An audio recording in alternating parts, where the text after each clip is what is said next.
के रूप में इसे हम झेल नहीं पाए और इसके कारण व्यापार पूरी तरह तबाह हो गया। बहुत सारे लोग ऐसे हैं जिन्होंने साहूकारों से लोन ले रखा है, प्राइवेट फाइनेंसर से लोन ले रखा है। वो लोग परेशान हैं कि उनका क्या होगा। कई साहूकार अब हमारे खिलाफ बोलने लगे हैं या हमारे लोगों को बोलने लगे हैं कि आप कर्जा माफी में मत जुड़ो क्योंकि आपका तो लोन माफ हो जाएगा, मेरा पैसा मर जाएगा। तो मैं आपको ये बता देना चाहता हूं कि कर्जा माफी का प्रोसेस क्या है वो समझ लो, जिससे कि तुम्हें ये जानने में आसानी होगी कि अगर जब सरकार कर्जा माफ करेगी तो किसी का पैसा मरता नहीं है। मान लीजिए आपने किसी जानकार से, किसी रिश्तेदार से 2 लाख, 4 लाख, 5 लाख रुपए लिया, जरूरत पर उसने आपकी मदद करी, अब आपका तो लोन माफ हो जाएगा और उसका पैसा मर जाएगा। ऐसा तो नहीं होना चाहिए ना यार, उसने बेचारे ने मदद करी है, क्या उसका पैसा मर जाना चाहिए? मिलना चाहिए ना। अब नियम क्या है?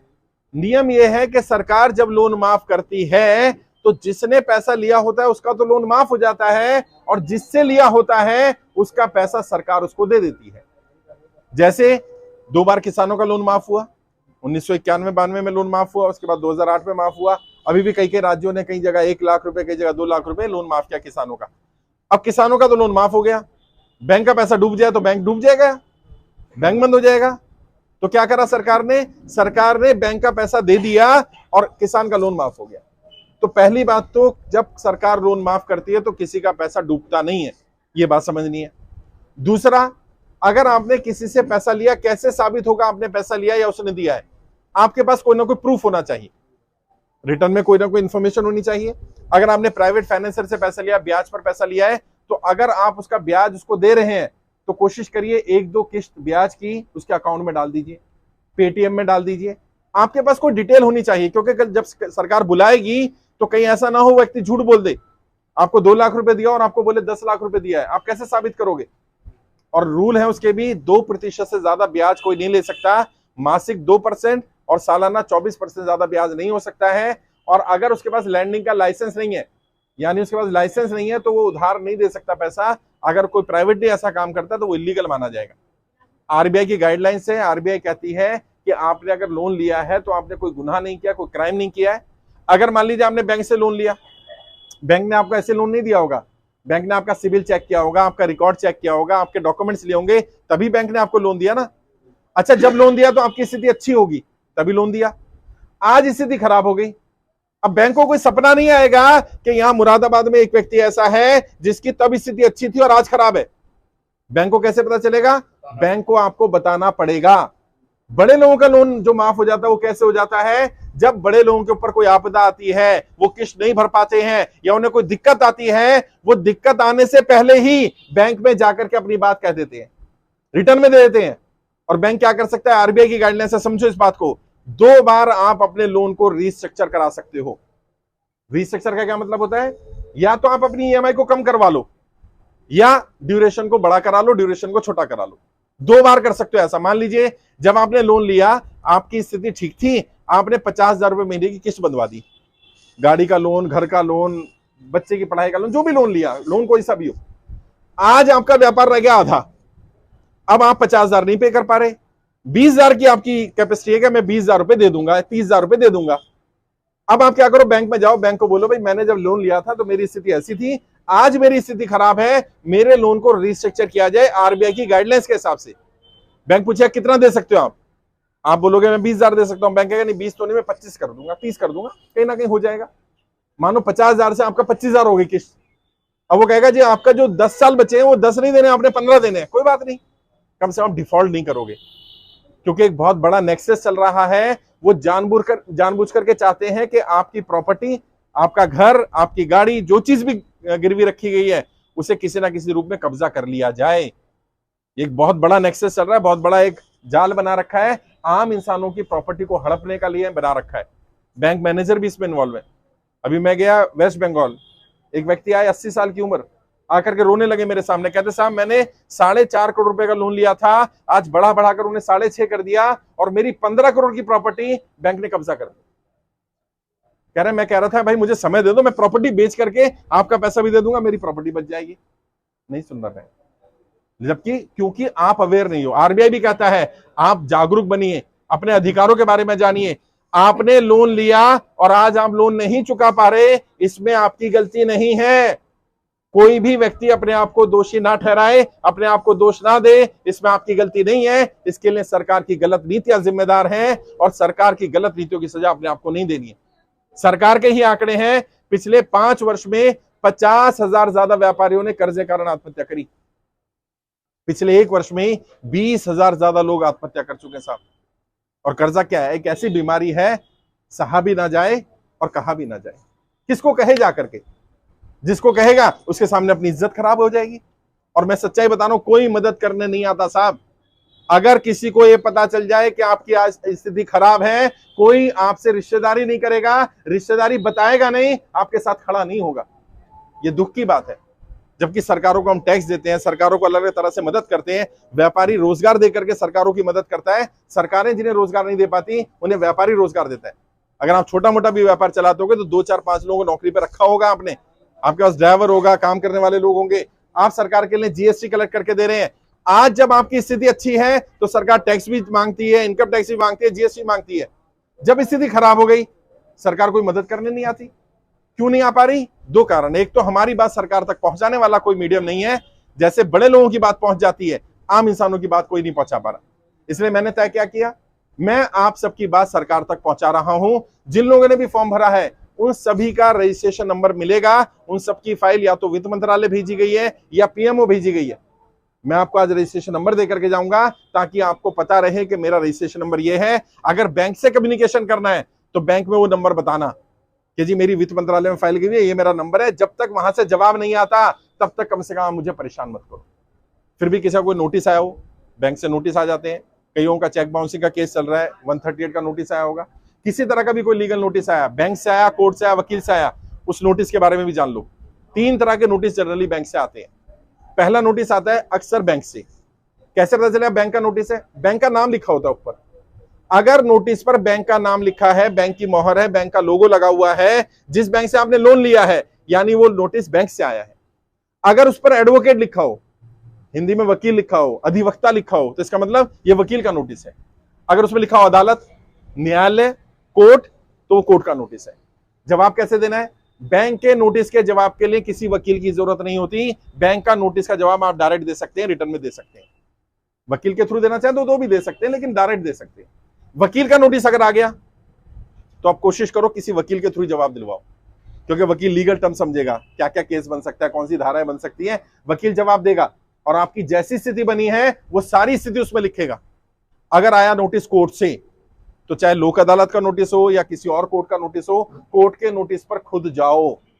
वकील से ज्यादा अच्छी तरह तुम अपनी बात रख सकते हो। और भारत का संविधान हम सबको अपनी पैरवी करने की इजाजत देता है। आप जाकर के अपनी बात रखो। जज भी इंसान है, भागना नहीं है। कई लोग लोक अदालत का नोटिस आता है भाग जाते हैं, उन्हें लगता है पता नहीं क्या हो जाएगा। और कई एजेंट जो है, रिकवरी वाले जो हैं, वो धमकी देते हैं, अब तेरे को कोर्ट का नोटिस आ गया, अभी तेरी प्रॉपर्टी जब्त हो जाएगी, तेरे को जेल हो जाएगी। किसे सलाह लेते हैं? वो भी पढ़े लिखे लोग नहीं है, उन्हें पता ही नहीं कि लोक अदालत क्या है। लोक अदालत म्यूचुअल कंसेंट की अदालत है। एक ऐसी जगह है जहां दोनों पार्टियां बैठ करके समझौता करती है। वहां आप जाएं या ना जाएं आपकी मर्जी होती है। अगर नहीं जाते तो भी कोई केस नहीं बन सकता, और जाकर के अगर आप सेटलमेंट नहीं कर पा रहे हैं, स्थिति नहीं है, तो भी आपको जबरदस्ती नहीं कर सकते वो लोग, क्योंकि आपको अपने अधिकारों के बारे में नहीं पता है, इसलिए वो लोग आपको डरा रहे हैं। किसी से डरने की जरूरत नहीं है। कोई धमकी देता है, गाली गलौज करता है, बदतमीजी करता है, उसकी कॉल रिकॉर्ड करो। सबके पास स्मार्टफोन होते हैं, अपनी कॉल रिकॉर्ड करो। अगर फोन पर आ रहा है, सामने आया घर पर, वीडियो रिकॉर्ड करो, वीडियो रिकॉर्ड करके भेजो। आपके पास क्या अधिकार है? अगर कोई आपकी मानहानि करता है, आपको गाली गलौज करता है, बदतमीजी करता है, तो आप उसके ऊपर मानहानि का केस कर सकते हैं। 2 साल तक की सजा मिलेगी उसको, और आप कंपनसेशन भी ले सकते हैं। आप क्रिमिनल नहीं हो यार। समस्या क्या आ रही है? हमें लग रहा है हम किस्त नहीं भर पा रहे, हम भाग जाते हैं, हम नोटिस नहीं लेते, नोटिस का जवाब नहीं देते। कई लोग आते हैं मेरे पास, नोटिस खोलकर भी नहीं देखते क्या लिखा है। अरे कोई फांसी नहीं हो जाएगी यार। डरने से, घबराने से क्या होगा? वो तुम्हें और डराएंगे। वो तो यही चाहते हैं ना कि तुम डर जाओ और डर के मारे उनके पैसे भी दे दो और तुम डरते रहो। कई लोग कह रहे हैं मेरे सिबिल का क्या होगा। मैंने बताया था, जब सरकार लोन माफ करती है तो आपके सिबिल को खराब करने के बजाय सिबिल ठीक कर दिया जाता है। जब आपने लोन लिया था, जैसा सिबिल तब रहा होगा वैसा सिबिल हो जाएगा। इसलिए लोन माफी की प्रक्रिया में किसी का सिबिल भी खराब नहीं होता। और लोन कौन कौन से माफ हो सकते हैं? आपके पास गाड़ी का लोन है, माफ हो सकता है। एजुकेशन लोन है, माफ हो सकता है।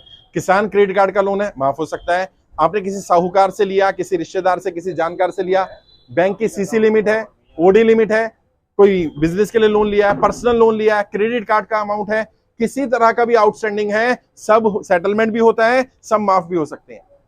पहली बार इतनी बड़ी आपदा आई देश में, तो ऐसी आपदा में एक ऐसी परिस्थितियां थी जो असाधारण थी, तो असाधारण परिस्थिति में असाधारण निर्णय सरकार को लेने पड़ेंगे। सरकार को जनता का कर्जा माफ करना पड़ेगा।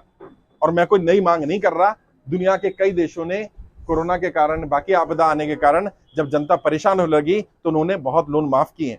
अमेरिका ने अपने यहां पर $20,000 तक के लोन माफ कर दिए। $20,000 मतलब समझते हो, $1 ₹80 का भी अगर लगा लें तो लगभग 16-17 लाख रुपए का लोन माफ कर दिया। कनाडा ने $25,000 तक का लोन माफ किया है। हम भी तो यही कह रहे हैं, 10 लाख, 15 लाख, 20 लाख तक का जिसका लोन है उसका लोन माफ कर दो। अच्छा, जिसका लोन 2 करोड़, 5 करोड़, 10 करोड़, 20 करोड़, 50 करोड़, 100 करोड़ का है, माफ नहीं हो सकता। सरकार कहती है हम पे ज्यादा बर्डन पड़ेगा, बैंक डूब जाएंगे, तो क्या करो, 2 साल का समय दे दो। 2 साल तक ना तो तुम्हें इंटरेस्ट पे करना है, ना पेनल्टी पे करनी है, ना सरचार्ज लगेगा, किसी तरह का कोई पेनल्टी नहीं लगेगी। 2 साल तक खुलकर व्यापार करो।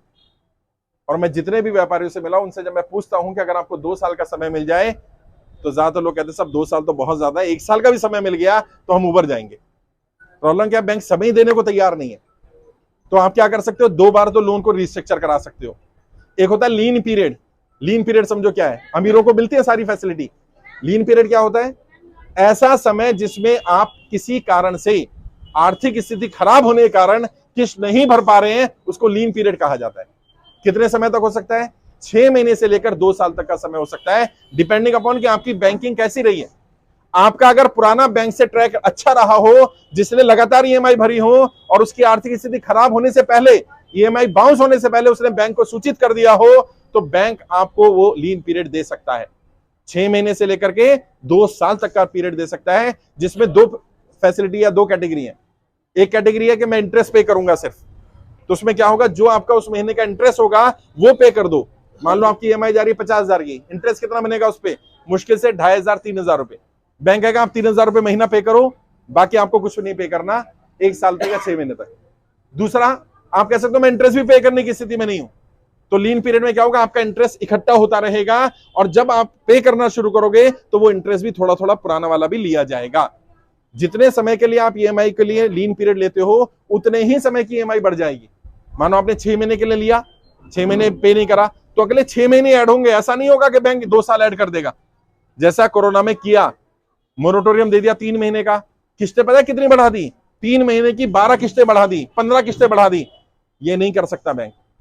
और अपने अधिकारों के बारे में जानो, प्लस बैंक से अपनी जानकारी इकट्ठा करो, पता करो कि बैंक के साथ जो आपका डील चल रहा था किस स्तर पर डीलिंग चल रहा था, कितना रेट ऑफ इंटरेस्ट था, कितना आपने प्रिंसिपल अमाउंट लिया था, कितना आपने इंटरेस्ट पे कर दिया, अभी वर्तमान स्थिति क्या है, कितना समय और देना है, कितना लोन बाकी है। समय समय पर बैंक से जानकारी लेते रहा करो, वरना बैंक आपके साथ फ्रॉड कर सकता है। बताएगा नहीं बैंक।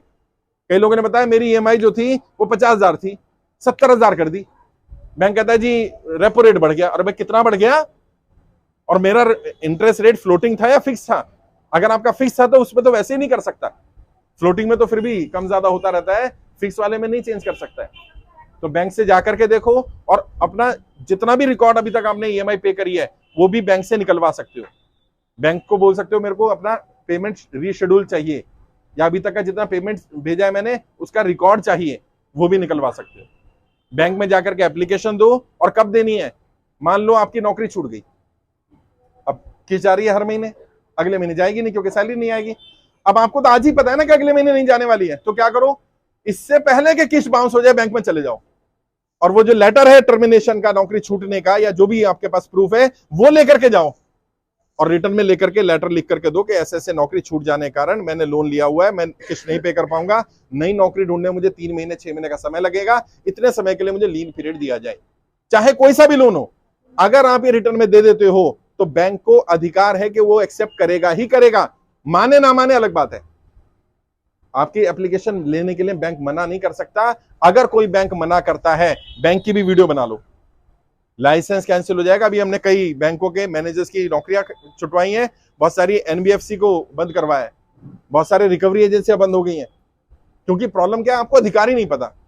और इन्होंने क्या कर रखा है, बकेट 1 बकेट 2 अलग अलग कैटेगरी बना लेते हैं। मानो आपकी एक ईएमआई बाउंस होगी तो बकेट 1 में डालेंगे। बकेट 1 क्या है? इसमें किसी एजेंसी को काम दिया जाएगा, जो लड़का या लड़की आपको कॉल करेगा कि जी मैं बैंक से बोल रहा हूं, आपकी ईएमआई बाउंस हो गई है, ईएमआई भर दीजिए।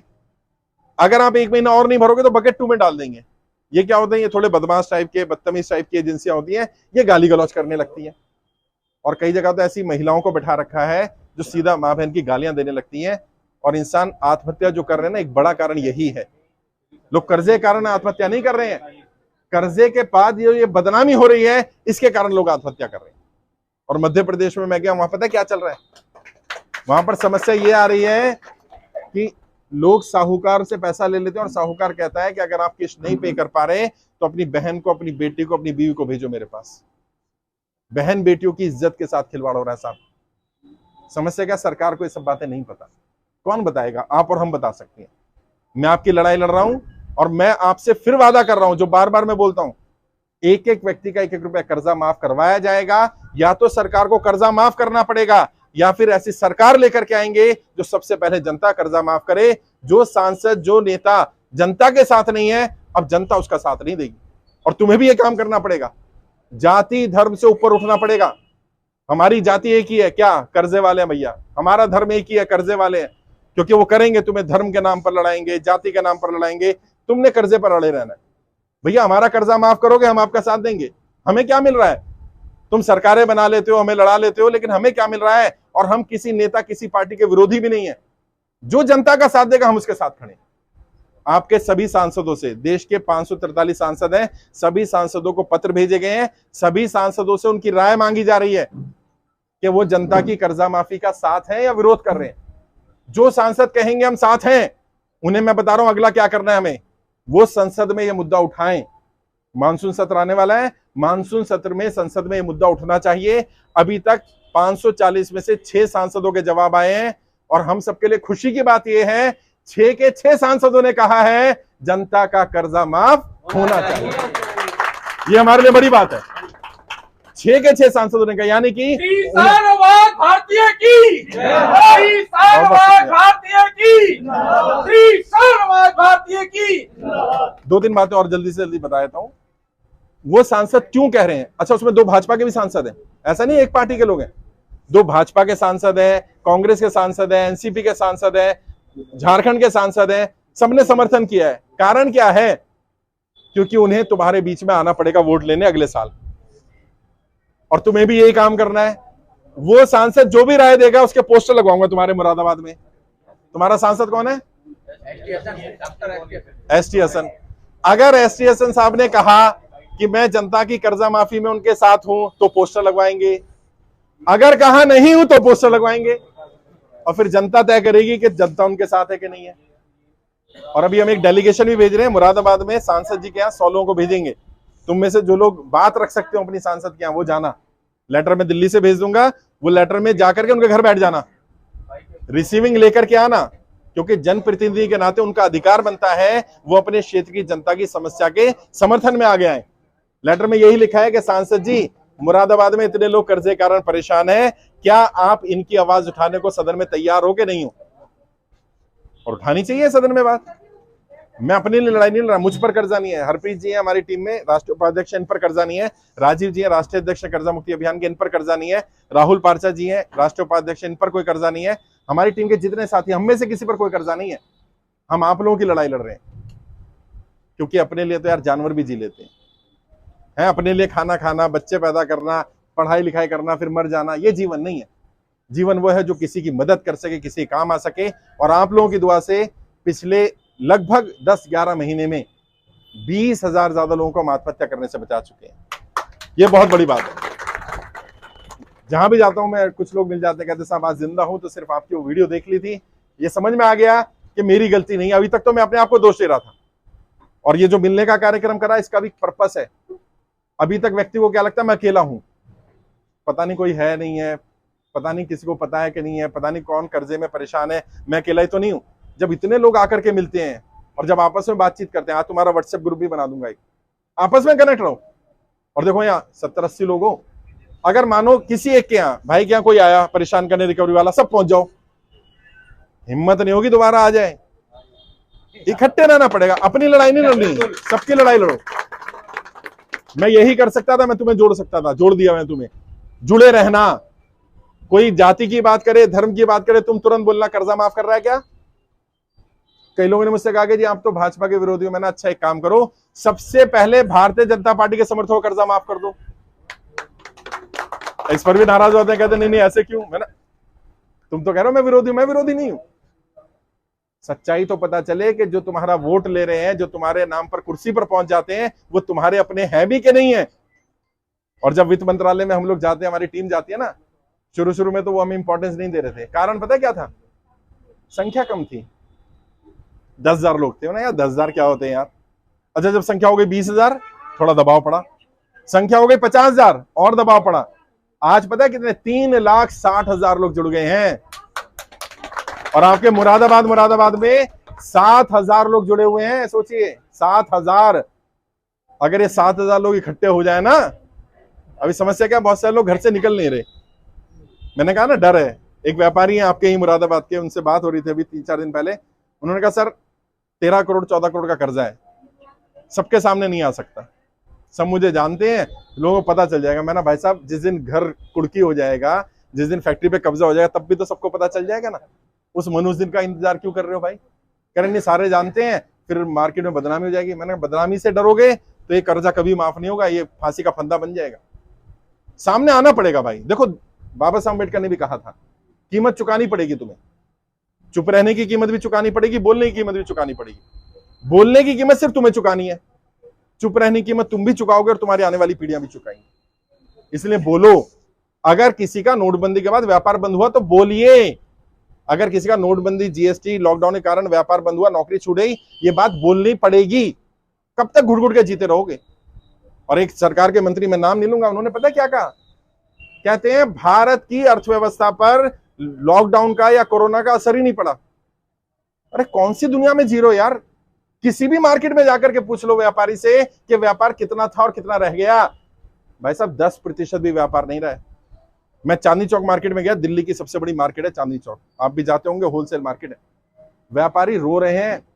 एक व्यापारी के यहाँ गया, उसके भाई ने सुसाइड कर लिया, आत्महत्या कर ली। 50 लाख रुपए का लोन था, प्राइवेट फाइनेंसर से था, 10% मासिक ब्याज पर।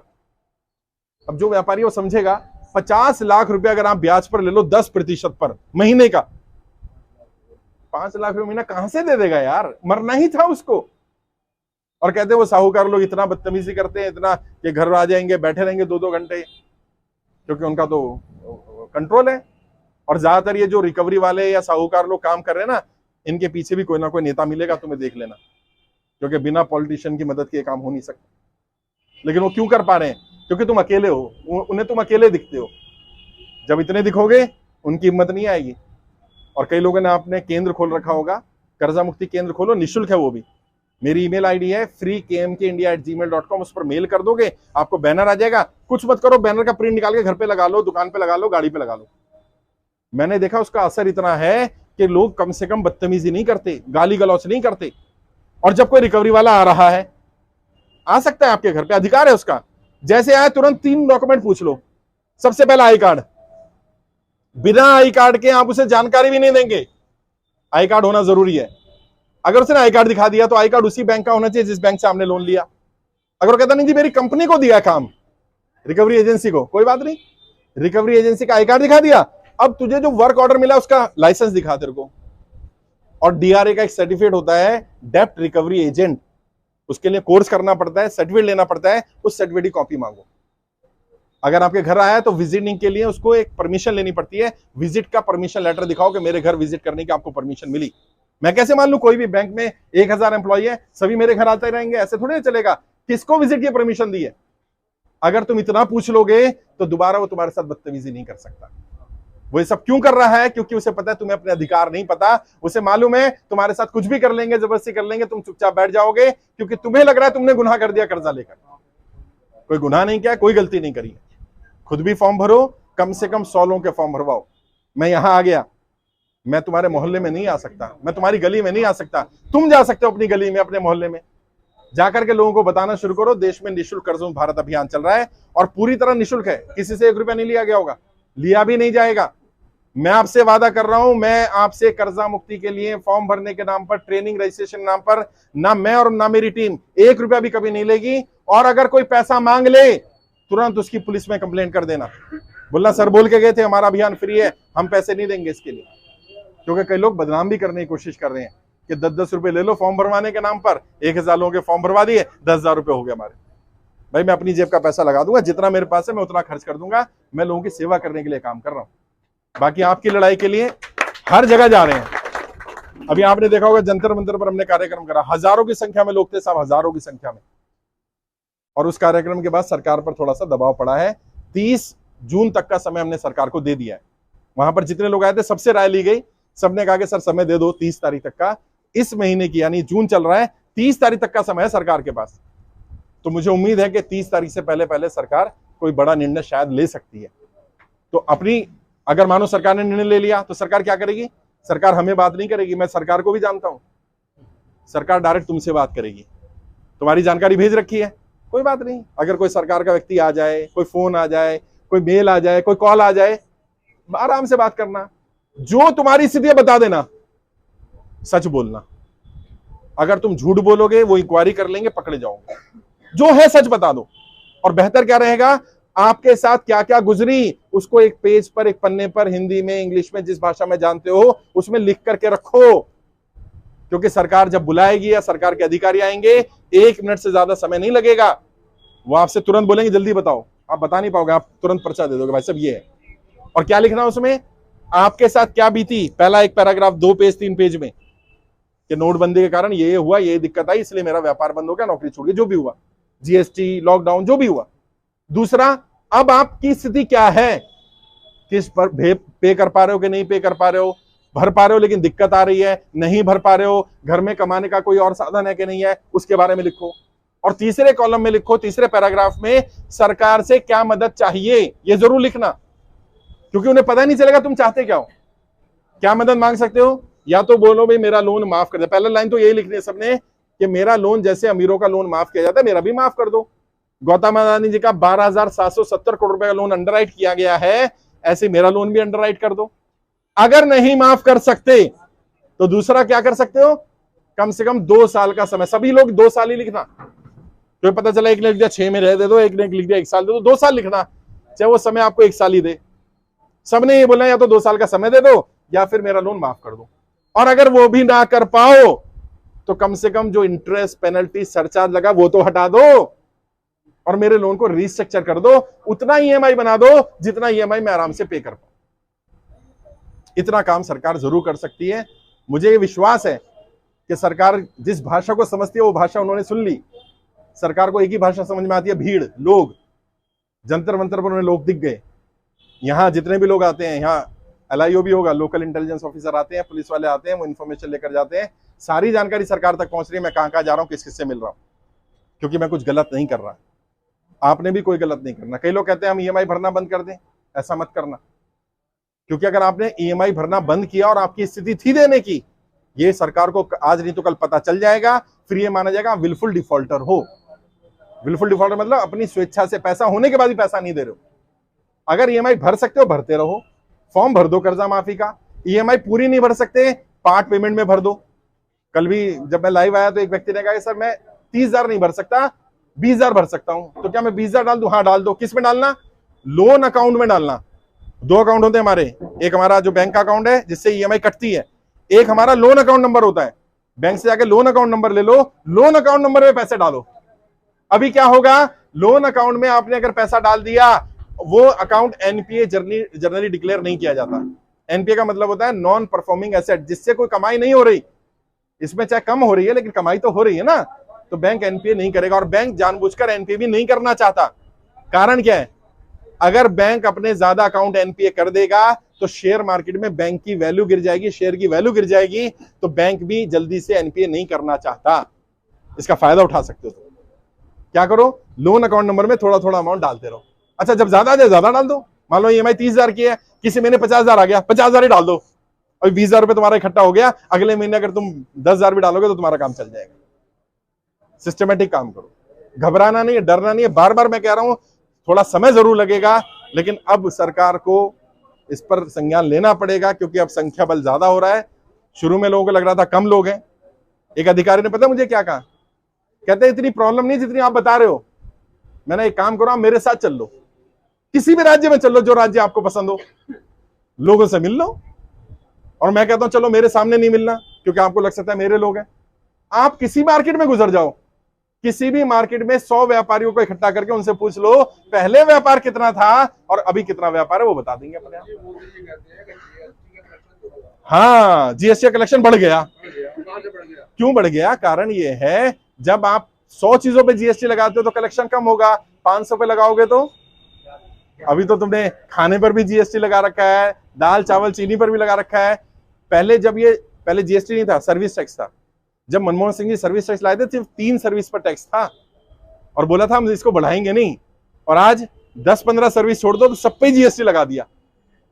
तो समस्या यह है कि सरकार सिर्फ आंकड़ों से खेल रही है। और मैं कह रहा हूं भैया, तुम्हारा जीएसटी ज्यादा है, कलेक्शन ज्यादा है, मुझे मतलब नहीं है। मेरा जो व्यापारी, मेरा जो आम इंसान जिसने कर्जा लिया, मेरा जो किसान भाई, मेरा जो नौकरी करने वाला व्यक्ति अगर कर्जे के कारण परेशान है और वो सच बोल रहा है, उसे राहत दे दो बस। और अगर राहत दे देंगे तो मैं तुम्हें कहूंगा कि तुम उस नेता का, उस पार्टी का साथ भी देना। कोई भी पार्टी हो, कोई भी नेता हो, जिसने हमारी मदद करी, हम उसका साथ देंगे, सीधी सी बात। लेकिन जो हमारा साथ नहीं देगा, हम उसका साथ नहीं देंगे। भले साथ दे देना, लेकिन कम से कम मैसेज तो यही दो कि बेटा मैं साथ नहीं दूंगा। डराओ तो सही थोड़ा सा, क्या पता डर के मारे मान जाए। और सरकार को, नेताओं को एक ही डर है, मैं पॉलिटिकल ट्रेनर हूं, मैं जानता हूं, जब उन्हें लगता है मेरा वोट खिसक सकता है, बस ये सबसे बड़ा डर लगता है उनको, क्योंकि उनके सारे काम जो होते हैं वो वोट के लिए होते हैं। तो वोट खिसक रहा है ऐसा मैसेज तो दो, बाद में वोट किसी को भी दे देना, क्या फर्क पड़ रहा है। एक बार लोन तो माफ हो जाएगा, मुझे उम्मीद है लोन माफ होगा। आप सबसे मुलाकात करेंगे, सबसे मिलेंगे। जिन लोगों ने अपनी एंट्री करा दी, एक एक करके बुला रहा हूं, बिल्कुल नहीं घबराना, चाहे 2 घंटे लगे, मैं सबसे मिल करके जाऊंगा।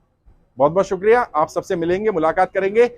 कोई नोटिस आया हुआ अगर आपके पास, तो नोटिस की अगर कॉपी आपके पास है तो बहुत बेहतर रहेगा। अगर मंगा सकते हैं, व्हाट्सएप पर भी होगी, तो मैं देख करके कम से कम आपको गाइड कर पाऊंगा कि नोटिस कहाँ का है और कैसे जवाब देना है, ताकि आपको अभी जवाब देने में आसानी हो जाए। बहुत बहुत शुक्रिया। एक एक करके मुलाकात करेंगे। बैठ जाइए आराम से, गर्मी ज्यादा हो रही है, थोड़ा रिलैक्स हो जाइए। Thank you very much. Sandeep ji आइए।